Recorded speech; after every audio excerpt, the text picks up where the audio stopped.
I'm Sean Fennessey. I'm Amanda Dobbins. And this is The Big Picture, a conversation show about Sundance and many other movies. But first, Amanda, we have a lot to talk about today. We have Sundance, your trip to and my viewings of the films at Sundance. We have Nickel Boys. We'll spend some time breaking down one of the Best Picture nominees and one of the best movies of the year, 2024 that is. We'll talk about Goodrich, which comes to us from Hallie Myers Shire. Daughter of Nancy Myers and Charles Shire, the late great Charles Shire. And what else are we going to do? You want to talk about September 5 at all? Anything to say about it? I mean, sure. I liked it. We can dig into it for a few minutes. Couple things to get off our chest first. Programming reminder. For those of you not on social media, we share the schedule for the upcoming episodes this month. One of the things we'll be doing this month is a mailbag. We've done many mailbags over the years. They're often fun. We often source questions for the mailbags from x.com, formerly known as twitter.com. We're not doing that anymore. No more Twitter questions. That's a no. What we're going to do is primarily use an email address. Bob, what is the email address that people should use? The email address is bigpicmailbag@gmail.com. Bigpicmailbag@gmail.com. I'm going to say it one more time because people complain about us saying titles too fast. Say it slow. You want to spell it out? Start again. BIGPIC mailbag@gmail.com. Okay, so my hope here is that this will elicit even better questions than we've had in the past. We do get great questions, but on Twitter, there's a kind of flip quality. I want the sickos, the psychos to come out. Don't share your deep thoughts. Bob doesn't want to read your deep thoughts, but I do. So a couple notes. I asked for the password and it has not been shared with me to bigpicmailbag@gmail.com. I'll give you the password. That's fine. Great. So you never know when I'll be logging on and reading and maybe even chaotically responding. Maybe that's, one of the things we can offer here. Can we just please send us your questions? We're going to solicit comments on Instagram and TikTok. I won't be looking at the comments on TikTok because I don't have TikTok. Same. But again, because we're 40 years old, but that's okay. We're doing our best. So you can leave your comments there. You can email us. Can you let the people know why the programming changed? Can we pull, the curtain back a little? I'd be happy to. Because I want some accountability and also maybe we can help you in real time. Well, last month in January, we were going to do the Paul Newman Hall of Fame. And then our schedule changed in part because of the fires and we had to move some episodes around.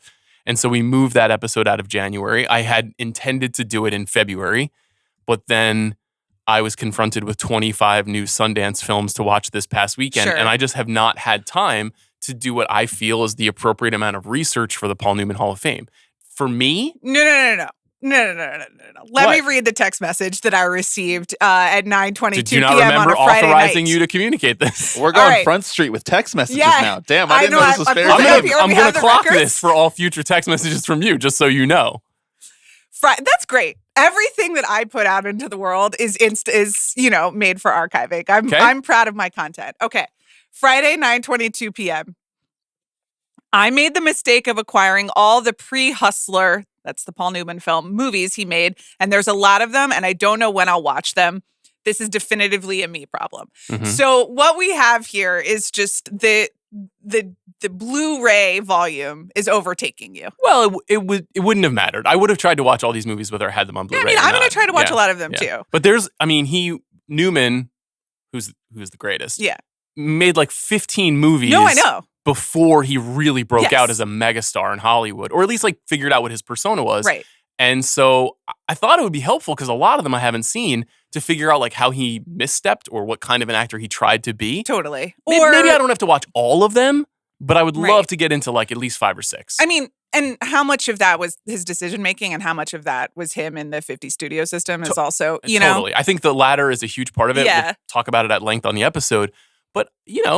I want I to, in good faith, cover those movies. So do I. I just, I was just imagining you like drowning in your stacks of DVDs on Friday night. My Newman stack is large. No, I know. It's probably going to end up being the largest stack that I've ever done. Yeah. So, and not everything is even available. Anyway, we'll talk about it then. Okay. So we're not doing Newman this month. Hopefully we'll do it in April. I think March is a little tricky for a variety of reasons. The Oscars. Yeah. I'm traveling. Right. Bong Joon-ho. There's a couple things going on that are getting in the way. 25 for 25. 25 for 25. We're starting in March. Yeah. So there's a lot of stuff going on then. But hopefully in April, we'll get into Newman. We are still going to do Robert Altman at 100 this year. I think we'll do it in the fall to give a little bit of distance. Those will be the two big projects in theory this year. We'll do some book clubs. There's plenty of stuff coming, but I just don't have time to do Paul Newman. In part because I was doing the Sundance thing. But before we get to Sundance, the Karla Sofía Gascón social media drama had just started when we recorded last Thursday with Joanna. And we knew that it wasn't good. Sure. And we knew that there was some really hateful and weird stuff in her previous tweets. Right. But we did not read through all of it. I don't think all of them had been fully unearthed by the time we even recorded. Right. Yes. I mean, that's true. Though again, I do to some extent. I mean, everything that has then been circulated is just vile and thoughtless and baffling. And no, thank you. Yeah. Real moron mode for her frequently on social media. But I just, once again, we were saying unearthed as if someone was hacking for hours on end.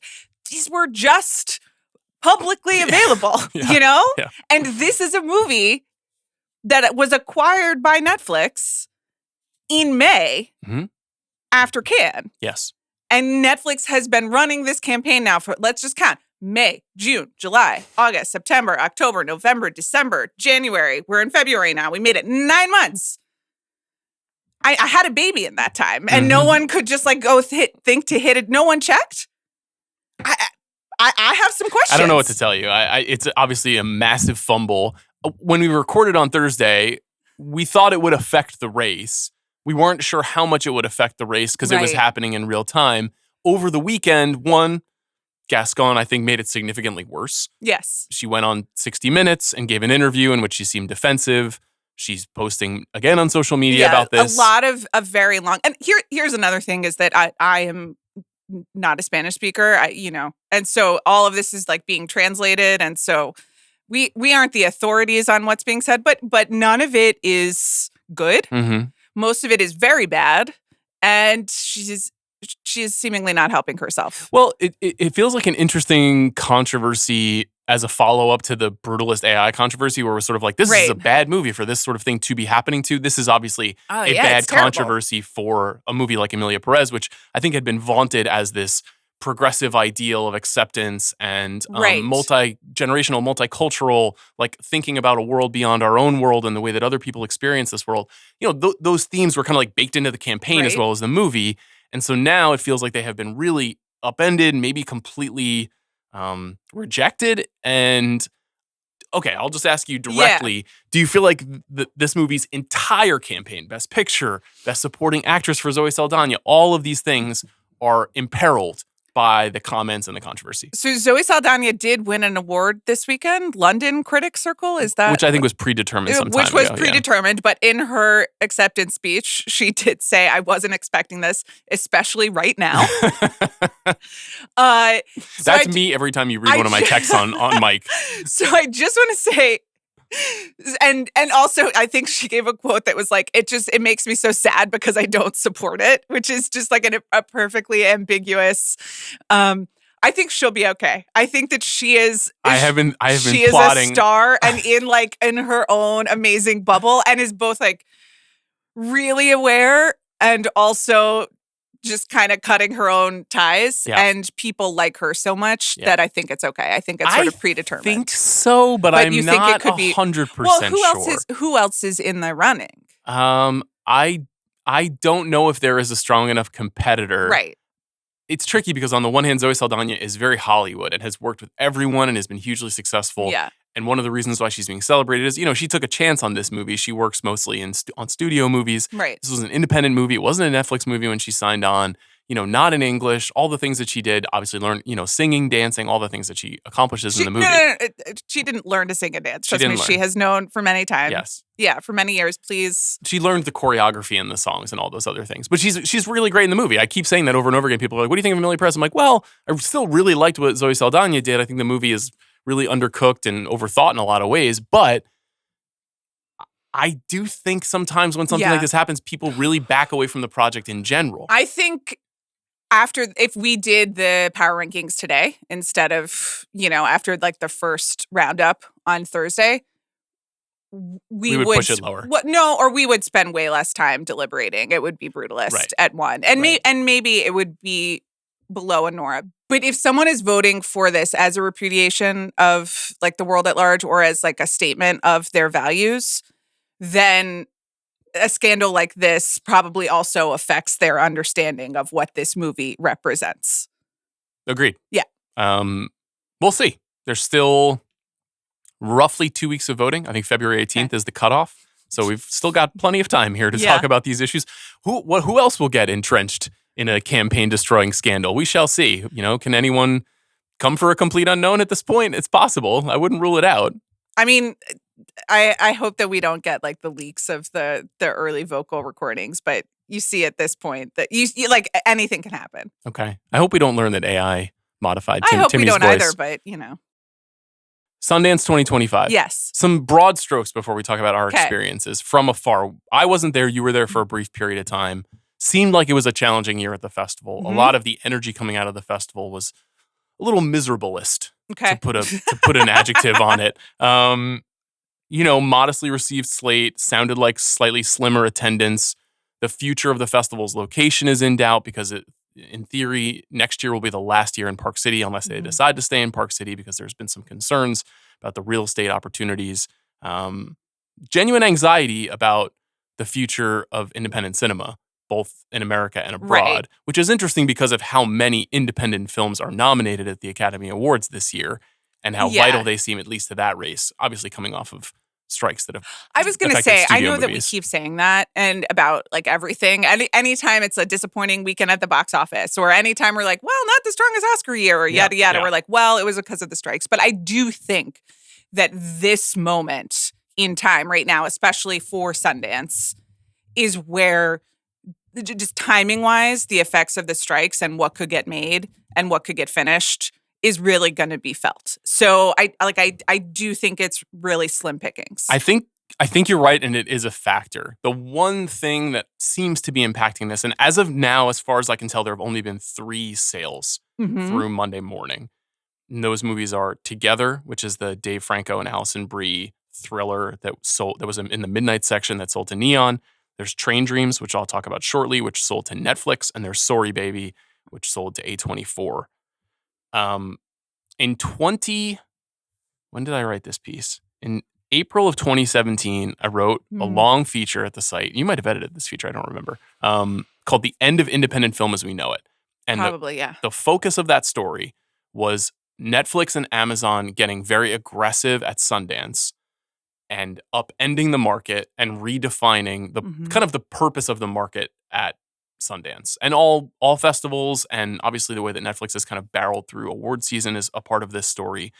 But one of the things that I couldn't get out of my head when I was writing that story and reporting it, and I talked to like a dozen filmmakers, executives, was what happens when Netflix and Amazon and Hulu and all these other companies decide that they don't need these movies anymore? Right. Whether they get their own production up and going, whether they decide that the taste of the culture has shifted, or that, the kinds of stories that are told and often showcased at these film festivals is no longer on their programming strategy sheet. They have different goals. And they have different goals now. Yeah.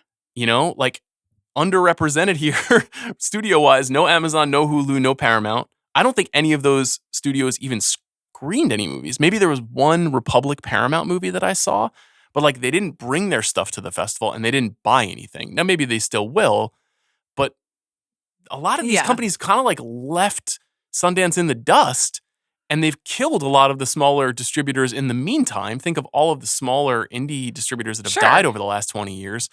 So now you've got this, genuinely perilous moment in indie movies. And I do think, I'm not taking away from the point you're making. A lot of it is like a lot of movies couldn't get made because people couldn't work. But during the strikes, if you were an independent project, you were more likely to work than if you worked on a Sony movie. So I don't know. Yeah. No, I mean, I think it's not good. And I think the broader point that Netflix, comes into every single market, blows up the price structure, and then moves on to, wrestling or whatever. No offense. I know you love it. But I'm not offended. It's like, I mean, that is what happened. We have seen this pattern again and again and again. And so they like break the model, reinvent it to their needs, and then move on. And it is a bummer for sure. Yeah, it's kind of a double whammy this year in particular because of the one movie that they did buy, but I'll talk about that in a second. So you went. You were there for a short period of time, but did you sense any of the energy that I'm describing? I'm just basing this on what I've read over the last few days. Yeah, so I went to see like a very good Friends movie. I went to see Opus, written and directed by Mark Anthony Green, A24 production, like A24 brought it. So I was there as a friend and with a sense of personal joy. Mm-hmm. And that is a film that stars Io Adebari and John Malkovich. So also like starry, exciting, MAG, as you know, because he's also a friend, is like brings people together. Yeah. So I was at like a fun, high energy party. Mm-hmm. Meanwhile, they have blocked vehicle traffic off of Main Street now at Sundance, which I think is, good for the environment and for pedestrians, but just meant that like it was literally empty, and so Sundance, Park City, the place felt like actually empty.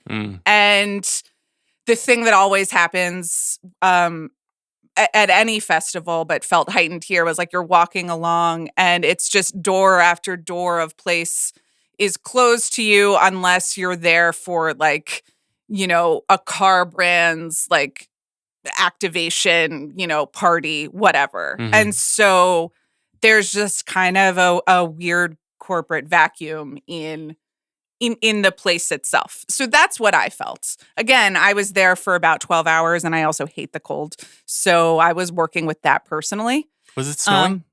No, but it had snowed, and it was cold and it was dark and there was mountains. Okay. And everything is gray. And, they took Santa Fe off the list of proposed next locations for Sundance. Yeah. What it's are not those one of the three locations now? Finalists. I think one of them is still Park City. Or Salt Lake. Salt Lake is a second one, and there's a third one I can't recall. It is somewhere in Ohio. Okay. Which, that's cool if the people of Ohio want to host. But again, Ohio also gets snow. So Santa Fe gets snow too, but I don't know. The landscape is more inviting to me. Anyway, so it was like a real quick. It's Cincinnati. Cincinnati. Okay, thank you. They have the chili on the pasta. Correct. Yes. Yeah. I don't want to offend any of the fine folks of Cincinnati. Never been. Maybe I'll go. I haven't been either. Okay. So, if Sundance moves to Cincinnati, yes, I will go. Really? I will attend. Yeah. Okay. Yeah. That's cool. I don't know if I will because it snows in Cincinnati in January, right? It's certainly very cold. I don't know if it snows. I assume it does. I mean, sure. I don't have the weather report or the Farmer's Almanac. In any season, you're out on the snow entirely. I'm oceans, not mountains. That's just where I am. Okay. I'm the seaside, not the mountainside. If the mountains are near the seaside, that's cool. I'll look at them from the beach. Okay. It's honestly alarmingly warm in Cincinnati right now. 68 degrees Fahrenheit, again, folks. That's not my fault. 68 they degrees. They should take that up with their senator. That seems uncommon. Vice president. Okay. That's upsetting. If it's 68 degrees, I'm definitely going to Sundance there. That sounds fantastic. I think tomorrow it's 45 with a low of 29. Okay. I mean, I'm similarly averse to the cold, as you know. So I got to go to Opus. This was a delight. This was the first time that I had seen the movie because Mark Anthony was keeping it from me. Yes, he kept it from me as well. Yeah, but you got to see it. I saw it the week before. Yeah.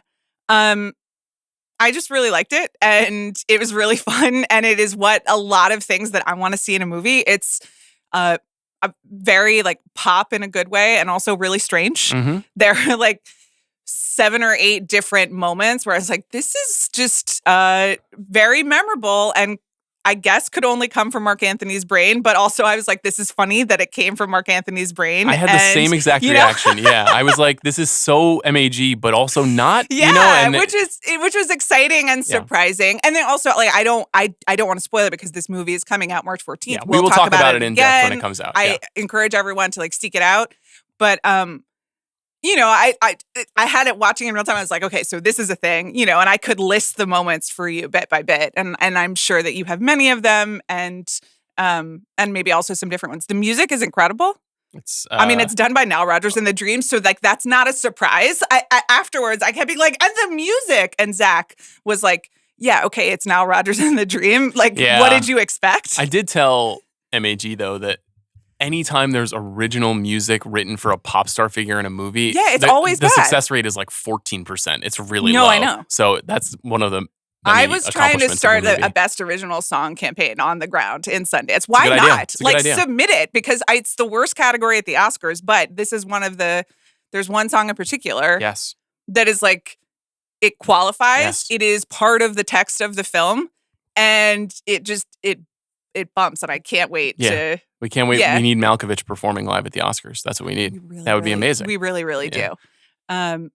So that was fun, and that was really wonderful. The other thing I wanted to say about Sundance is that I did meet a lot of big picture listeners. Oh, nice.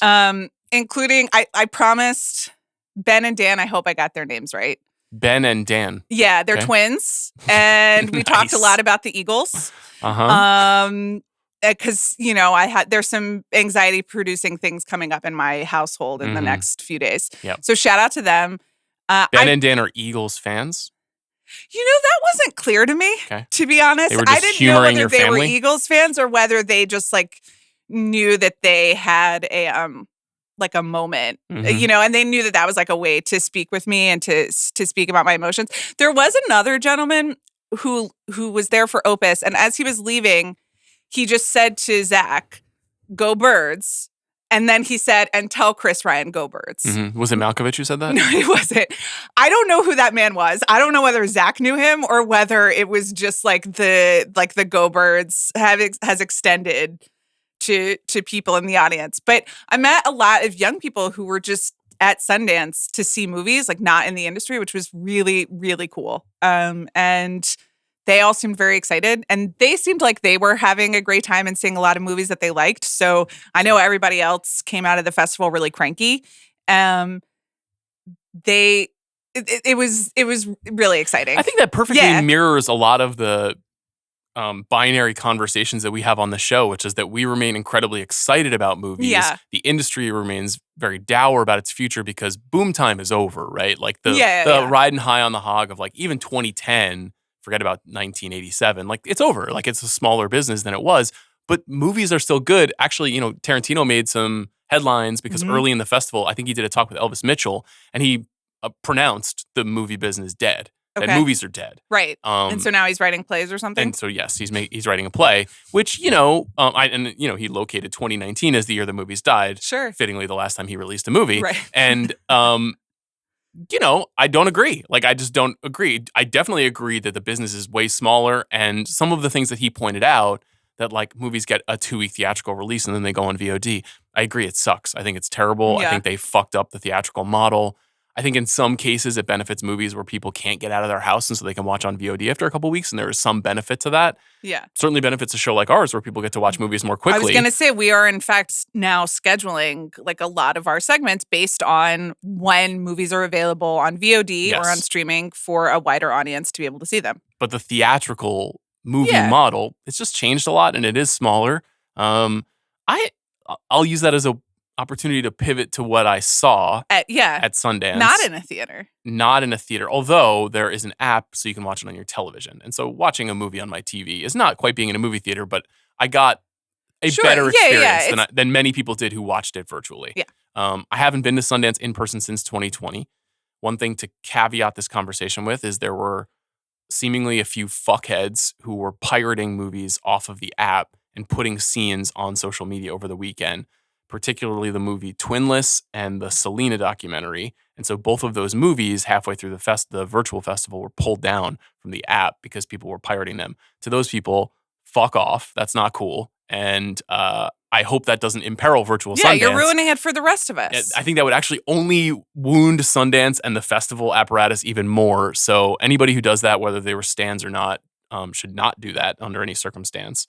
I did feel lucky to see some movies. There were a bunch this year, maybe even more than normal, that were not made available on the platform. I saw Opus at a screening. Opus was not available. I believe all the A24 films were not made available. There was a Focus film starring Carey Mulligan, The Ballad of Wallace Island, that wasn't available. Yeah. A bunch of stuff that were theoretically bigger ticket titles, but the titles that'll be out in the next few months. What I did see, I think that there were 3 big standouts, maybe 4, and then some stuff I liked.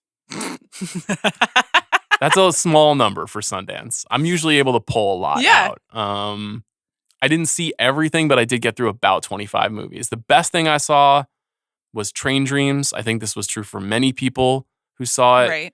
Train Dreams is an adaptation of a Dennis Johnson novel, an author that I love, but I've not read this book. This is a really short Dennis Johnson book that is sitting on my shelf at home, and I've never read it before, so I didn't know the story.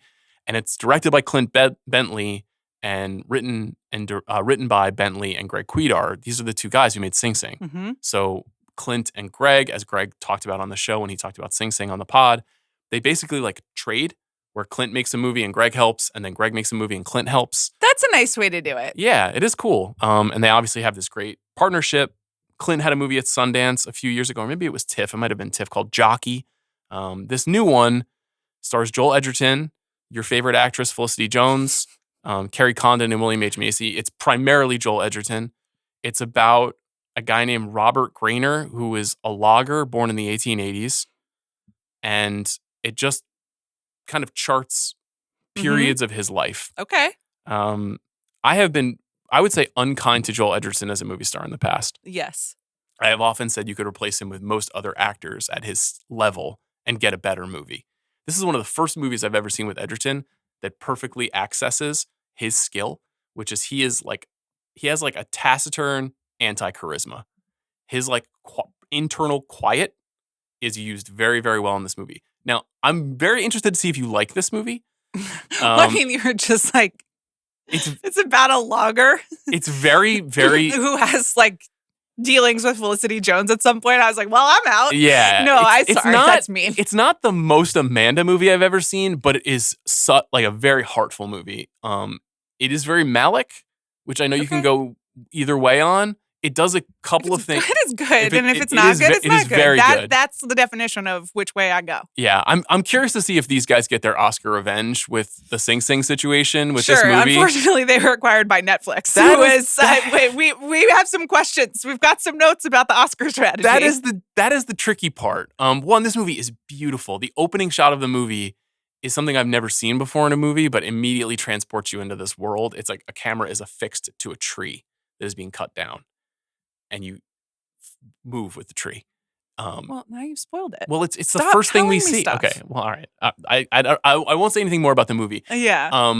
I only saw it on my TV, and while I was watching it, I was like, God, I wish I was in a movie theater for this because it's so beautiful. And then I read that it was acquired by Netflix, and I was like, what? Why? Why? Like of all the streamers and corporations, like, and why do they even want this movie? This movie says nothing about how Netflix programs their movies. Is it just an awards play? I found this very disappointing that they bought it. I hope they put it in movie theaters. I know they probably won't.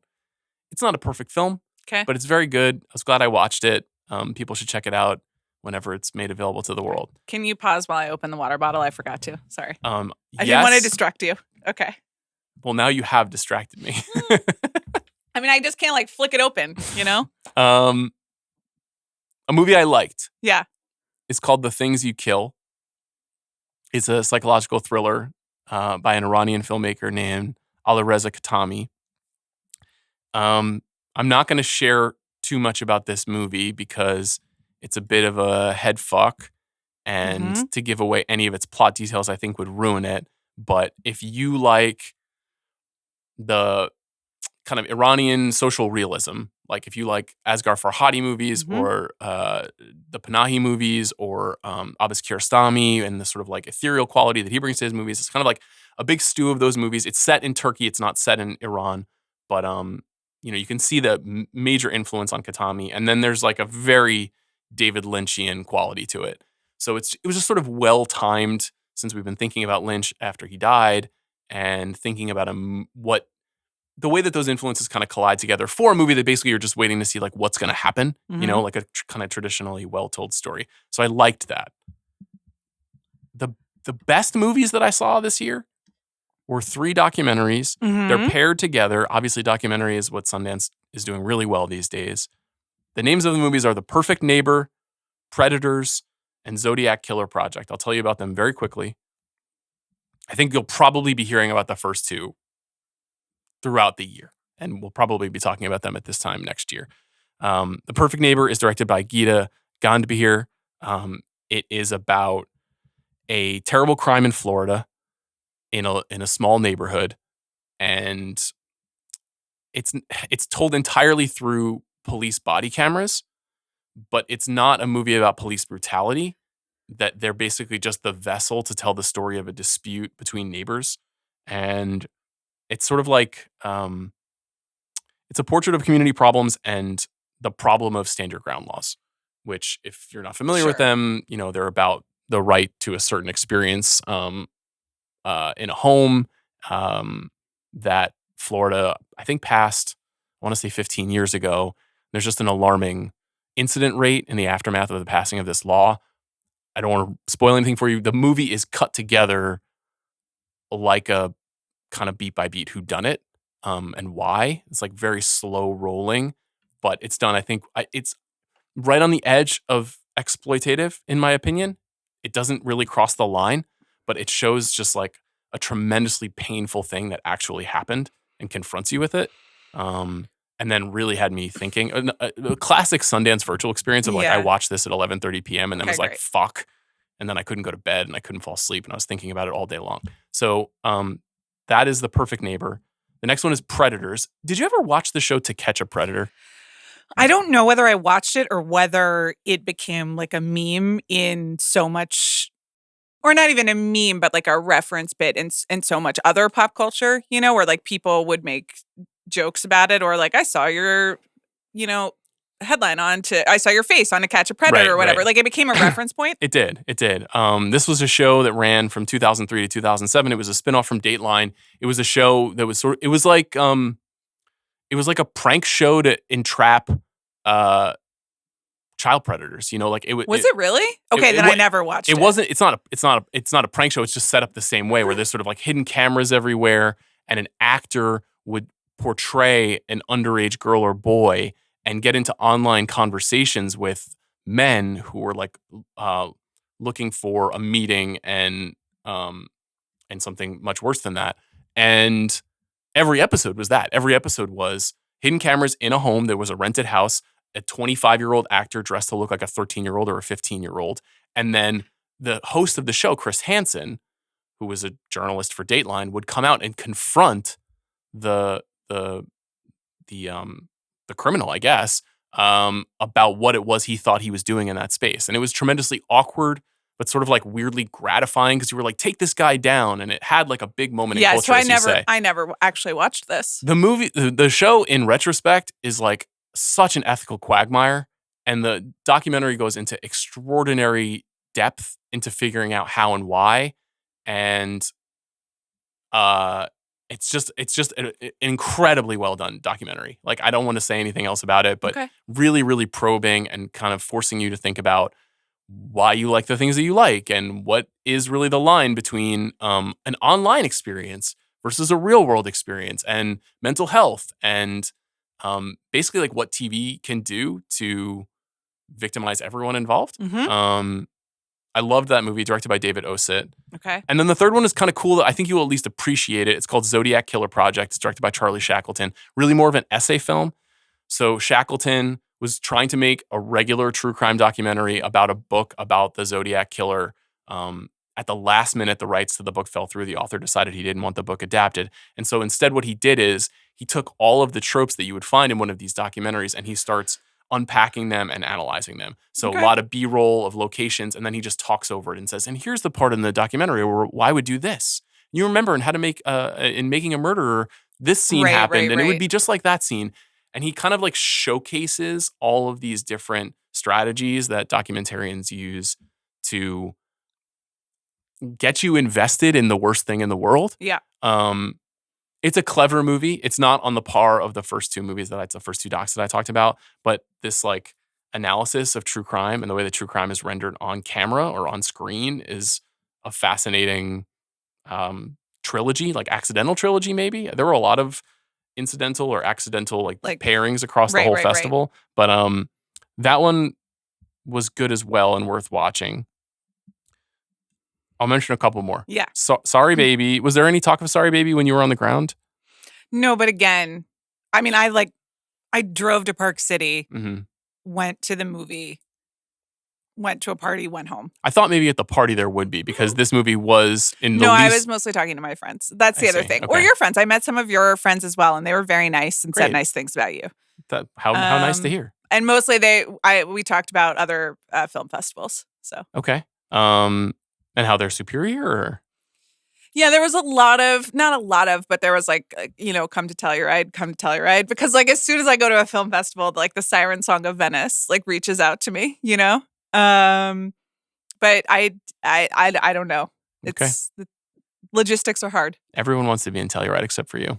It's a very strange thing. That's I'm really trying to get true. Griffin Newman to go this year. I think Griffin should go. I think for people who like mountains, like you go for it. Okay. Me, I like the sea and a Negroni.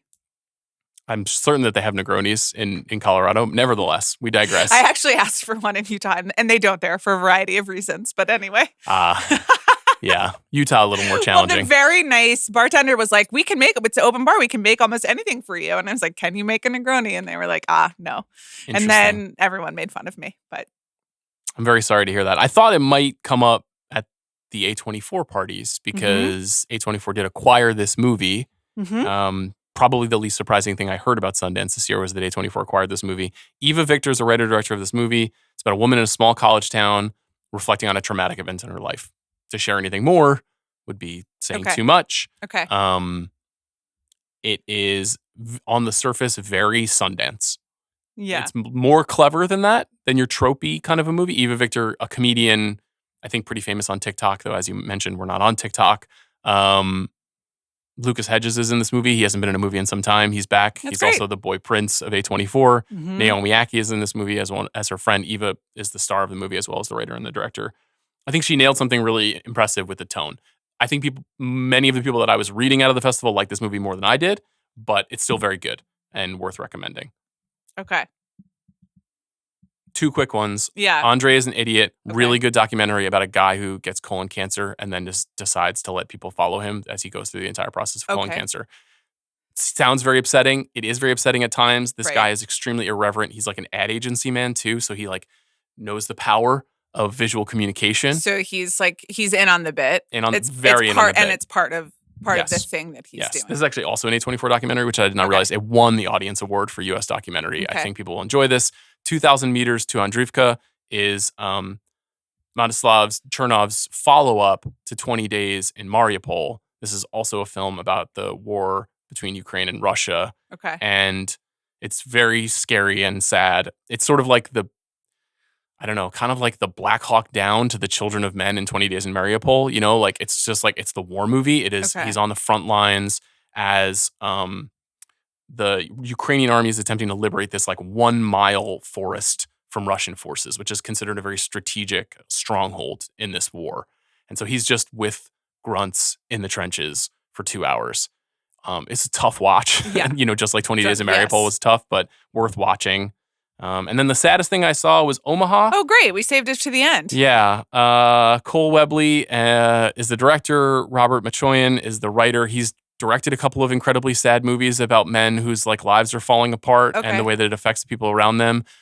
I would say not an Amanda movie, although like it is in some ways as well. Does one need more sadness at this moment? I feel is where I am, and you and I and people. It's been feel differently about that. I usually love to feel beat up by a movie. It's been a really hard year. It's overwhelming. Yeah, and so I think it was a lot going through the pain cave of Sundance. This movie, it's about a father who flees his Nevada home with his 2 young children early one morning to go to Nebraska. Why he wants to go to Nebraska is revealed throughout the movie. I think some people will be very mad at this movie because of how it makes you feel. Okay. That's certainly the point. The reason I bring it up is because John Magaro, who has been my favorite actor for the last few years, is at the center of this movie. He is the most sad person in movies, as we all know, fans of Past Lives. He's the star of September 5, which is a point of discussion on this episode. Have you watched The Agency? I haven't, no. He's on The Agency, and he's actually getting to be at least like a little stupid. You know, it's not all like deep sadness. Okay, There is that's good. even a little bit of he's making some blunders. Okay. I'm not caught up. I would welcome so that. If he dies at the end and I am lying, I'm really sorry. I haven't seen it yet. Okay. I hope he survives. Yeah. Just a terrific actor, and he's great in this movie, which will mix some people. Quick roundup on a couple things I did like. The Jeff Buckley documentary that Amy Berg made is awesome. I'm a huge Jeff Buckley fan. I've probably talked about him on the show before. There hasn't been a film about him. He died many, many years ago. This is as close as we're going to get to the definitive story.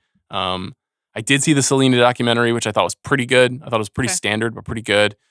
Prime Minister, which is about the Prime Minister of New Zealand during the COVID lockdown, and how she took a very different tact during complicated times in our history than many of the world leaders. That's pretty good. I watched the Marlee Matlin documentary, which also is pretty good, and kind of tracked the arc of her career and her very tumultuous and ugly relationship with William Hurt. Her role, many performances over the years, being forced to be the only advocate for deaf actors for 30 years in Hollywood before CODA. Sly Lives, which, full disclosure, made by my friend Joseph Patel and directed by Questlove, is really good. Sly Stone documentary that also attempts to kind of like interrogate the challenges of, as the subtitle tells us, the burden of Black genius, which is also like a big focus of Questlove's thought in the last 20 years. And that's pretty much it. Most everything else that I saw was kind of mixed on. Okay. Dylan O'Brien's really good in Twinless. I didn't love Twinless, which was one of the movies that got pulled down. Oh, but it also won a lot of awards. I think he won an acting award for it. And he's great. He plays twins, two very different twins. Right. And so you're on the Chris Ryan island of he's against that. Yeah. I'm usually enjoy it as an adaptation stan. I think guy plays twins is a funny idea for a movie. Yeah. We'll see it again soon in Sinners. We've seen Tom Hardy do it. We've seen many actors do it over the years. Pretty mixed bag at Sundance. Pretty mixed bag. All right. Train Dreams. Will you open your heart? Which one is that again? You just listed like 45 films. I honestly, I don't remember anymore. That's the Joel Edgerton movie, the Netflix movie. Oh, the Logger and Felicity Jones. Sure. I'm trying to have an open heart. Where are you at on Carrie Condon? Very pro, so that's good. Okay. What about William H. Macy? Pro. Okay. But I'm still mad about the time that my dad made me see The Cooler on a holiday. And I was like, and I was like, God damn it, again. We just really had an incredible run. Sick Alec Baldwin performance in that movie, though. Yeah, of my dad just picking depressing movies. After my own heart, really. Yeah. He should have been at Sundance. I guess that's another part of my issue. I'm just like, well, it's Christmas and we're watching The Savages. So, true story. It's not ideal. Should we pivot to Nickel Boys? Yeah. Okay. Not a lot of people have seen this movie. Right. So this is a complicated discussion. Yeah, we should be measured. Yes, let's be measured. Thank you. It's directed by Ramel Ross. It's written by Ross and Jocelyn Barnes. It's an adaptation of the Colson Whitehead novel. Mm-hmm. It is a divergence from the Colson Whitehead novel, which I have read some of and went to after I saw the movie. Okay. It stars Ethan Harice, Brandon Wilson, Hamish Linklater, Fred Heckinger, Daveed Diggs, Jimmy Fails, and Ingenue Ellis Taylor. It's about two African-American boys, Elwood and Turner, who are sent to an abusive reform school in 1960s Florida. The film is inspired by the true story of the Dozier School of Boys, which was a Florida reform school that was notorious for its abusive treatment. That's not really giving anything away because that's the story, but not the essence of the movie. Right. I think I came back from Telluride and was like, this is the best thing I saw. At the time when I saw it, the people who also saw it there, I could tell were very split and divided. Yeah. Because the movie makes some formal choices that are challenging and for some distancing. The split has basically been like, this didn't really work for me. I didn't get it. I couldn't get into it, or I thought it was boring. Or I've never seen a movie like this before. It was amazing. It took my breath away. Yeah. I have not really seen much in the middle. I've not seen somebody be like, it was pretty good. That's not really the reaction that the movie tends to elicit. So what reaction did you have? Yeah.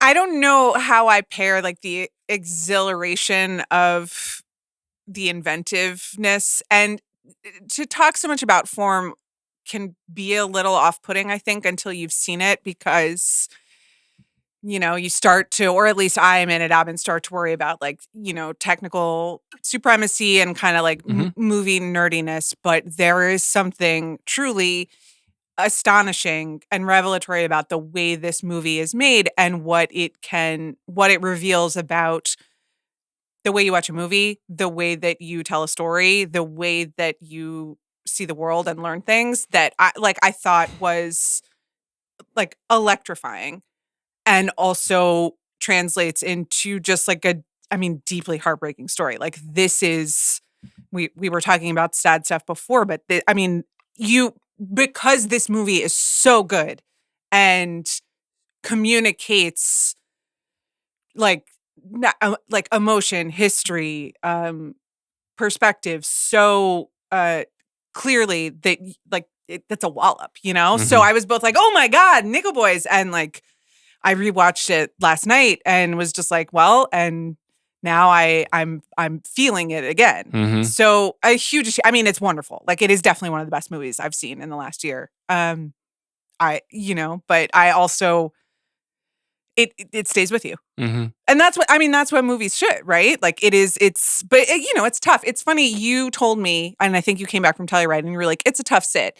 And I thought that you meant that is because of, in many ways, it's using like a new or a new-ish film language. And so you like have to focus, That's part of what I meant.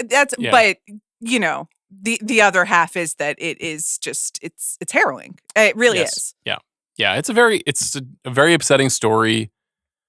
And I think it's a little bit rote to say a necessary story, but I think the necessity of the movie is the way that it's being told. Yeah. So like, it's easy for me to get caught up in some of the wonky filmmaking choices. I asked Ramel about most of the choices that he made when he was on the show. That was on the episode that ran, I think, December 20th.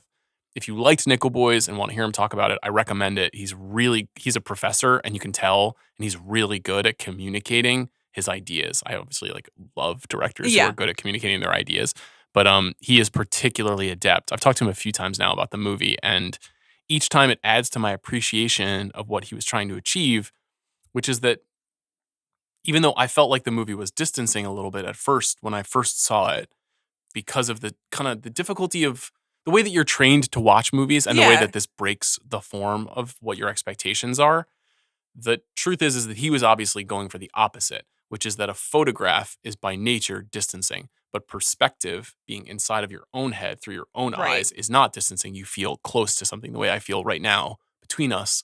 I can almost touch you. When you're watching something on a screen, you can't do that. Or when you're looking at a still photograph, you can't do that. And so he's trying to break the barrier, I suppose, of experience by showing us as close as he can get and the filmmakers can get to what it was like to inhabit this world, if not these people. And the movie does it. Like, it does it. It takes a minute to turn the switch on. When I sat down to watch it, by the way, I didn't know anything. Like, I didn't know that they were doing it this way. Like, there was no... Right.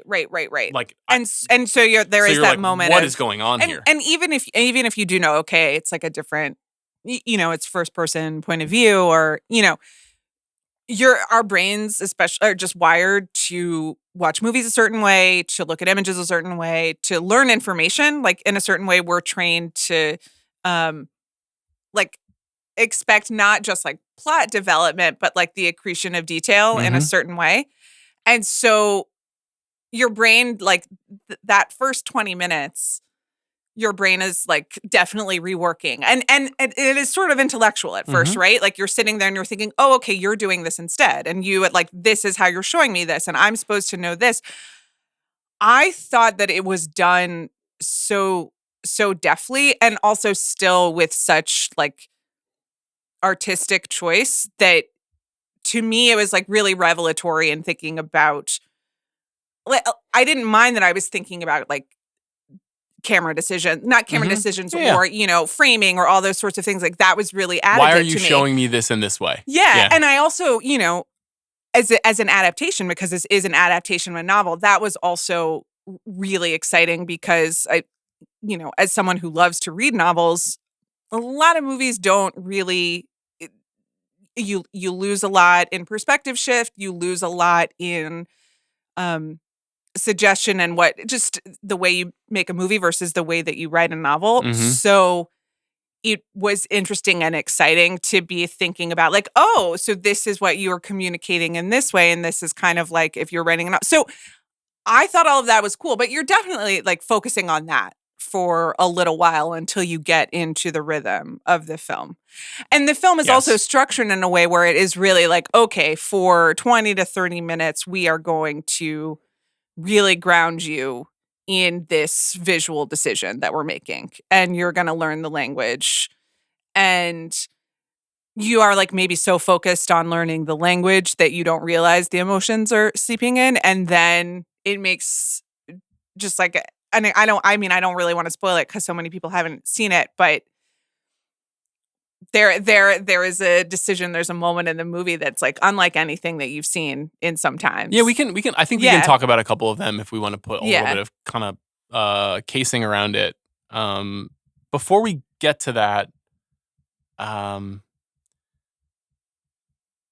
this was sort of related to some of the things we talked about with The Brutalist, which is that to me, it's very, very important to celebrate a movie like this that wants to break convention to do something a little bit different. This movie is a lot different. Yeah. And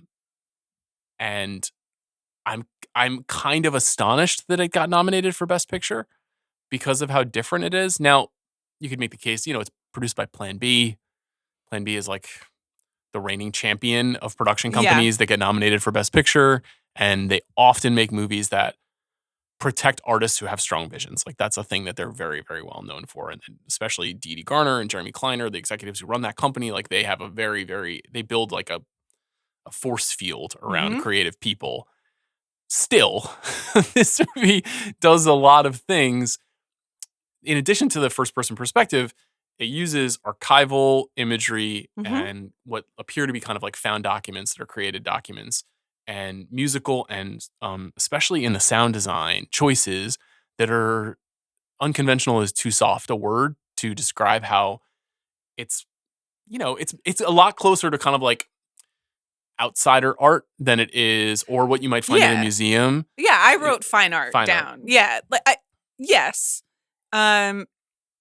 But I think it knows when you do need a little bit of emotionality. It knows when you need a little bit of performance in the sense of you need human characters. Like you need a little movie. Yes, there's like you get Ingenue Ellis Taylor's like the emotion machine of the movie, right? And whenever she's on screen, you feel deeply. When Hamish Linklater's on the screen, you're furious, you're mad. Like there are definitely choices that are typical of movie stuff, but many, many more that are not that.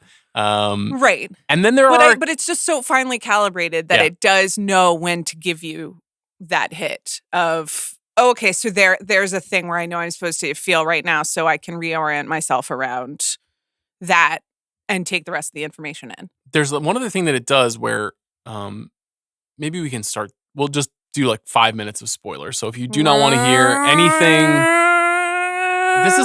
this isn't your typical plot spoiler. It's actually formal spoiler in terms of the way that the movie was made, but it contributes significantly to the telling of the story, which is that about 35 minutes through, once the Elwood character has arrived at the school, we see his experience through, the first day or so, and he's having a conversation with a classmate in the cafeteria, and then we get pulled out of that experience, and the camera essentially flips perspectives, and we go inside of his friend Turner's eyes. Right.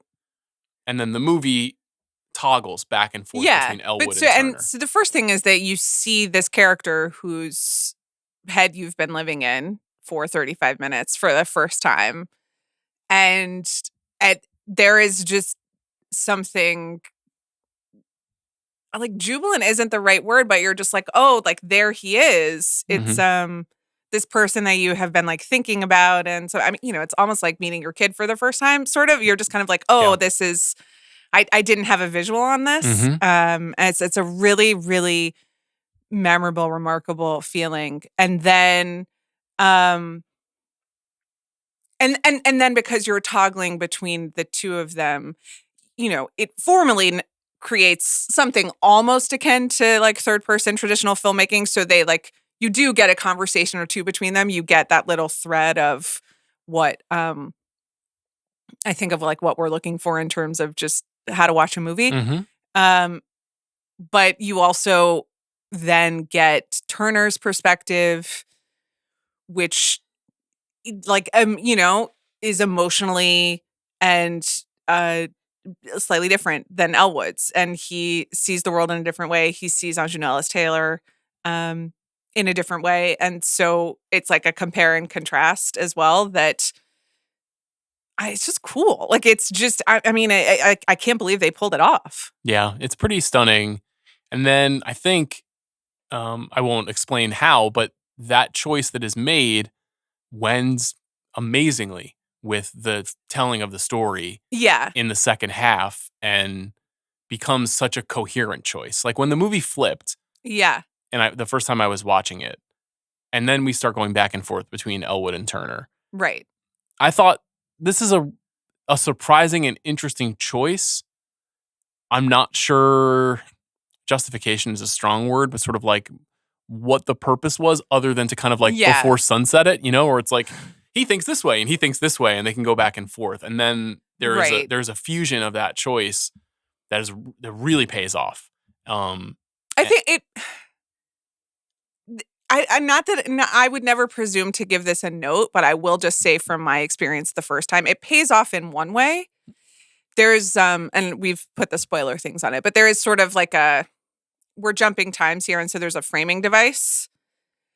I don't know that I got all the information I needed to the first time with the framing device, or I wasn't paying close enough attention. Well, do you know what I mean? I think it's meant to be more of a reveal near to the end. Yes. Did you get the reveal or not quite? Not quite. Okay. That's what I'm saying. Like I understood basically what happened. Okay. But then I was a little confused about then what I was seeing. Mm-hmm. And then I had to go and look it up online. And so then I watched it a second time and I was like, oh, okay. So this was quick, yes. In some ways, there's some giveaways in the sort of sure. Daveed Diggs being cast, for example. Yes. Is kind of a giveaway. Yeah. In terms of what they're doing. Yes.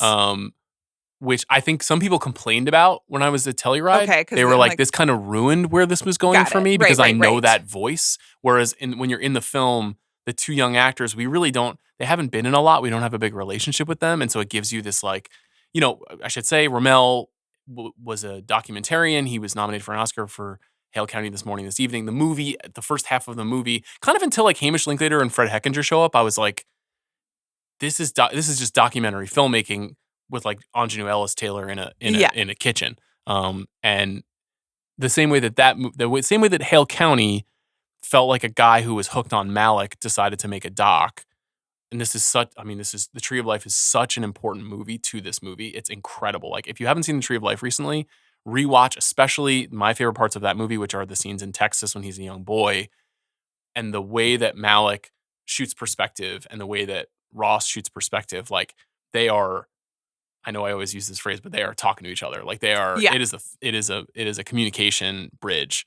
The things that more or less the Daveed Diggs stuff is what I struggled with, which was sort of the revelation of the history of the experience that was had. Yeah, I didn't think worked as well. However, I thought the single best scene in the movie was the bar scene, which just features an incredible performance from Craig Tate as one of the kids from the school who he stumbles into, and they have a long conversation in which they talk around their experience. Yeah. And kind of it just shows you, it's just a very brief period of time, but evidence of what happened to these kids who made it through this school.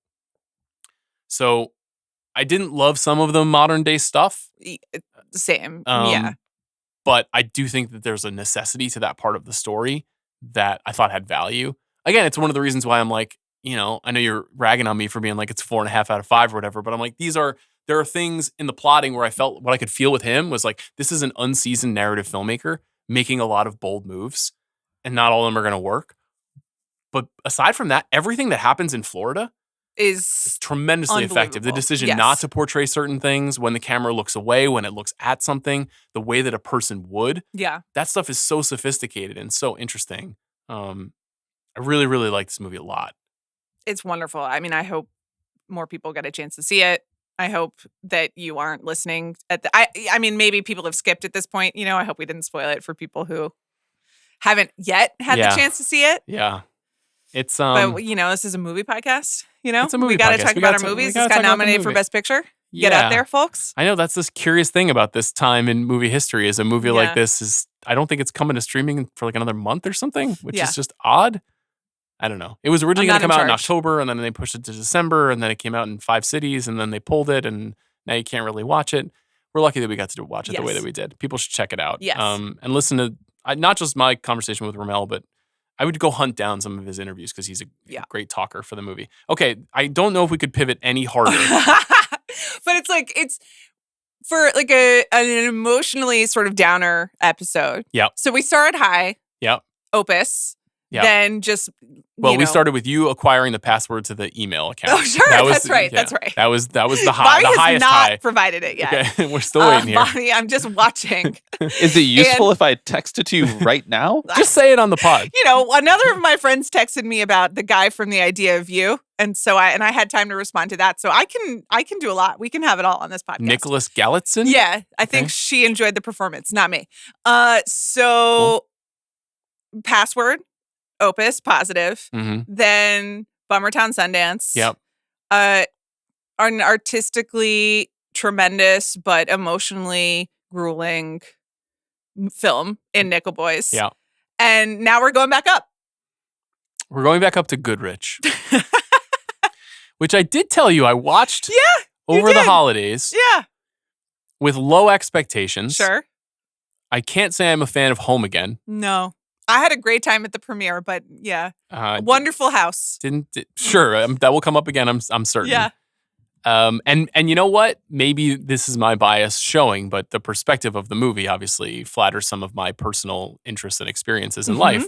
But this movie, which is about an art dealer in his 60s, whose wife leaves him all of a sudden to check herself into rehab and leaves him with 2 9-year-old twins, and he has no idea what to do. He's obviously an older dad who is not the primary caretaker of his children.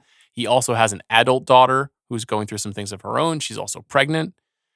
And it's just it's your classic James L. Brooks family kind of coming apart, but they need each other dramedy. Yeah, and they say emotional things to each other in, recognizable slice of life set pieces. Correct. And the things that we don't normally get to say to each other are said. What is it that you need to say to me right now? Pretty. Articulate the things you need to say. Pretty explicitly, So your boy Michael Keaton is the star of this movie. Yeah. I think he's everybody's boy. This is unbelievable. I did. If you're going to read text messages, you should also read the text message I sent you about Studio Ghibli over the weekend. Oh, right. Okay, hold on. Oh, Bobby did just send me the password. Okay, thank you, Bob. Noted. Okay, here we go. Alice has been on a Studio Ghibli kick this week. We know that because you got angry texts from Eileen being like, "Where are the Studio Ghibli Blu-rays? I can't say find that on them." the pod? I don't know, but that was super like funny. That was an all-time. That was like 5 minutes before we started recording. She was like, "I need to know where Princess Mononoke is ASAP." Okay, that's an intense one for Alice to be requesting. She didn't watch it. It's way too grown up for her. Okay. Yeah. And I realized if Knox needs an introduction, it's this one. And then you accidentally send me the link to Greta Gerwig's Uber Eats ad. And then you sent me a link to Porco Rosso, and you described it as Michael Keaton as a 1930s pig pilot, which honestly, if Knox does need an introduction, that is what we would start with. Instead, I showed him Mamma Mia last night. He's like an Errol Flynn, Humphrey Bogart style character. Yeah. He's like a devil-may-care hero. At some point we will. Yeah. Okay. I'm just putting it out there. Knox, I know, would be like, this is crack. I need this. Anyhow. Amanda, I actually think you would like Porco Rosso. I think that'd be a good one for you. It's good, right? It is. It's very good. It's like not really striving to be high art either. It knows that it's being silly the whole time. All right. Agreed. I'll check it out. Michael Keaton is terrific in this movie. He's unreal. And it made me think a lot about our Michael Keaton Hall of Fame. And he gets handed a lot of these regular, he's not a regular guy.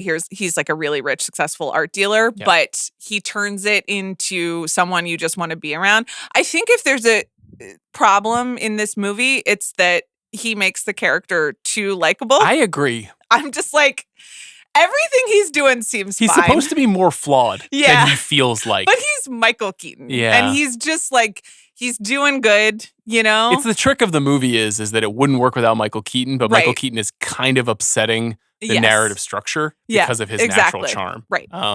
Mila Kunis plays his daughter in the movie. Kind of a stacked cast in this movie. Carmen Ejogo plays the daughter of an artist whose estate Keaton's character is pursuing. Don't spoil who the wife is. I won't. I enjoyed that. Yeah, because great. I don't want to spoil them, but great. A late reveal. Great cold open to this movie. Very funny. And then I couldn't clock it when I was nor listening. could I. Yeah. And then she shows up, and I gasped. Yeah. Well, there are multiple wives revealed in this movie that we don't know. Oh, that's true. Also, don't spoil that one. Yeah. Couple of good ones. Yeah. Yeah. I mean, I don't. It has a lot of the trappings of great Nancy Meyers films, of course. Yes. Like the production design in this movie is excellent. Sure. For me, it's even more satisfying because I'm like, if I was a rich art dealer, this is the kind of house I would have. And I lived in California, Los Angeles, and incredible house. Architectural Digest will not let me sign in to my subscription in order to let you know where the house actually is. I'd like to know. I would as well, and there was a piece on it. But incredible production design and costume design throughout. Mm-hmm. Like everything just looks so good and cool. Could you imagine having twins in your 60s? No. That's a bit of a horror movie in that respect. Well, they're 9 now. Yeah. And he's supposed 64? I mean, I think Keaton is in his 70s IRL. So shout out to him. But so you're supposed to have twins. Listen, I can't imagine having twins, So. Yeah. How old was my dad when he had my sister? I think he was in his early 50s. Maybe 50? That's hard. Yeah. I'm 42 and right. I'm ready to go Everything's to breaking sleep. down. No, it's true. But another argument of the movie that Michael Keaton doesn't really uphold is that he's not been a present dad up until this point. Yes. So maybe it wasn't his problem. What did you think about the big emotional conversation near the end with Mila Kunis? The one outside the hospital? Well, did it work for you? I have to say in general, I think that, Mila Kunis is one of the most beautiful people I've ever seen. And her pregnancy styling was A+. Yeah. I needed a little bit of a better actress. Exactly. Yeah. Yeah. Even. Because it's good writing. It is good writing. And it did. Hallie Myers Shire is the daughter of 2 very successful directors. Charles Shire passed away at the end of last year, which is, very sad hard in any not to context, read that in this movie. But absolutely in the context of this movie. And when the mom character shows up and was, I was like, oh, and this is the Nancy part of it too. So this is fascinating. Yes, love that part of it.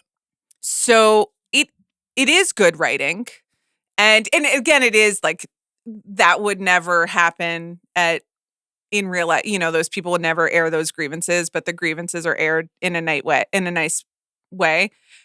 I did have a couple notes on the performance. I would extend that to what I think is the best scene in the movie, which is the scene. So Mila Kunis's character, it will surprise literally no one to learn, does go into labor. And, her dad, Michael Keaton, has to be there for her.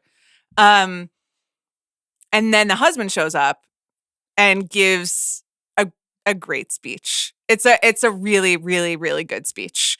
And that character is framed as this sort of like the antithesis of Keaton's character, where he's like a little bit more beta. He's more of a sensitive caretaker type. And, he's really there for her and, career second and family first and all these things that Keaton's character views as a little modern and silly and, I don't know, soft, I guess. Yeah. But So the baby's heart rate is going down, I think. And so Mila Kunis is like, I mean, this is one thing. She does have an epidural. We're gonna get into some nitty gritty here. Okay. Sure. I think they say yes to the epidural. Mm-hmm. So she could like be lying there fairly placidly. I got an epidural and then I did take a nap because I needed it because I hadn't slept in 24 hours. But he gives this whole amazing, like really well-written speech, and they're cutting to Keaton, who is just like having all the feelings and losing it. And then Mila Kunis is just like lying there on the pillow, just like placid, like absolutely no reaction. She's just like smiling beatifically. And I was like, A, you're in labor, even with an epidural. And B, like some emotional stuff is happening. Maybe we could react like a little bit. And that doesn't really happen, but I don't care. It was good. This movie is available on Max right now. Yeah. And one thing that it had me thinking about after I saw it was I felt like I said north of 10 times, this is a movie like they used to make in 2024. Mm-hmm. And I don't know if that I kept saying that, which I think is a generally good thing, which is I think actually part of the reason why last year was not a great movie year, but was good in my mind because there were just a lot of like 6s and 7s. Mm-hmm. There were not a lot of like 2s and 3s, in my opinion, last year. And I think that part of it was because the studios were like quieted for a period of time. So there was like less IP crap. There was less reaching for $1 billion. Yeah. And so a lot more stuff like seeped through the cracks. This movie was released by Catch Up Entertainment. Sure. And so I just really, I don't love these movies as much as you do, but I do really like movies like this. Family dramedies is a thing that are good. With a stacked cast, even if we have some notes, and like good writing, even if it's a little obvious at times. Like obvious is good. Like you and I were raised on obvious studio movies of the 90s, you know? There is a very strong place for them. Exactly. And also just put Anne Hathaway in the Mila Kunis part. Tell me how much better this movie is. It's definitely better, but like I think she would probably like go a little too hard with the labor scene and the crying, God you know? bless. Yes. And I just go for it, Annie. It's like somewhere in the middle. Also, by the way, a C-section in that situation is okay. It happened to me. We don't need to talk someone out of a C-section. Okay. 2 healthy kids. Okay. But I don't want people to feel bad. Okay. You know, it was set up as like some sort of disaster, and it's okay. I think Anne Hathaway would be a lot. I don't know if she also like meets Michael Keaton's energy where I think there would be fireworks. I think they would be electrifying. That would be fine with me. Michael Keaton, so he had Beetlejuice last year. Did he hit something else too? Didn't his movie Knox Goes Away come out? Knox Goes Away. The legendary Knox Goes Away. That wasn't ideal. But he's back. He was great in Beetlejuice too. Yeah, he's a wonderful actor. Okay. I'm a big fan. I'm happy for you. Great sweaters, great everything in this this nice gallery space. Early 60s style. Yeah. I got to get into that. I got to start thinking about that. Now that I'm like out of having a baby, I'm like maybe I should start buying clothes again. Yeah. Because you just don't need to buy any clothes when you just have a baby who's just like, here's avocado all over your shirt. Yeah. I mean, the amount of stuff that was on my shirt yesterday at the end of the day at 7 p.m. That was tough. Yeah, you're in the thick of it. Yeah. Anything you want to say about September 5 really quick? A great procedural. Yeah. I think this movie slipped into a little bit of discourse wars. And there's obviously a reason for that because of the events that are portrayed in the movie. I saw the movie very clearly as like people obsessed with people doing things. There's like a Sorkinian quality to this. There's like a David Fincher quality to this.